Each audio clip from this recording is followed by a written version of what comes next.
Getting right into it on the front page, some things we've seen many times before already in the season. First of all, being a shader in the form of Meditator, something that's already shown up once or twice, which is not terrible depending on the armor set, but you know, it's a shade that's probably a little bit more designed for guns, just because of the way it looks on Fortissimo here.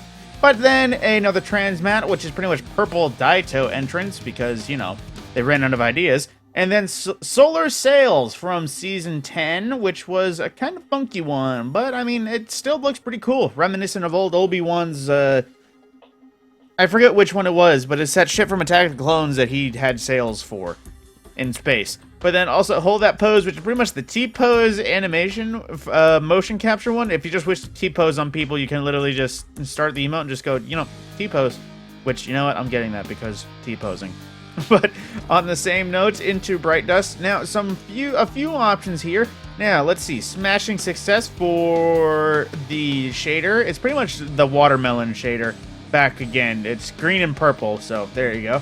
Metropolitan Acoustics, which is a blue and green this time around, which is pretty much watermelon, but a little more sea foam.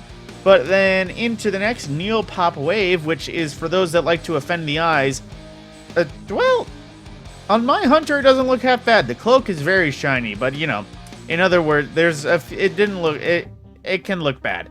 But Wayfarers, guys, another one which is pretty much just a solid green if you wish to just be your green camoed stealth ghillie suit.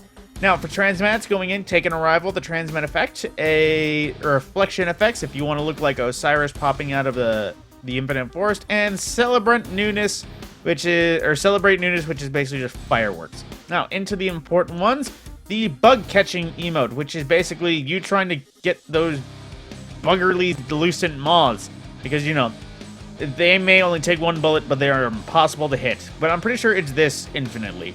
Like, I'm pretty sure it doesn't stop until you tell it to. Yep, there you go. I'm pretty sure you just give up. Then Adonis Shell from Season of the Arrivals, which, if I recall correctly, shaders very well in case the shape, well, actually no. The shell itself does look pretty cool, and the glowing does look nice, but as the glowing pretty much is permanently purple, it's hard to work with, so, you know. Then Atlas Runner from Season of the Hunt, which is supposed to be a part of the Atlas set. It looks real bulky, so, you know, that sort of thing. The Pallbearer from Season of Rivals as well, which is a weird-looking ship, to say the least. It looks like it's a deep-sea treader as opposed to a deep-space treader. But then a ornament for Sweet Embrace, the Omni Oculus one of the repeats. Now, I'll have to check it by the end of the video to see, or I'll probably have visuals up now of what is on every other character, just so you can see what they are. I won't know at the time of recording, but I will in editing.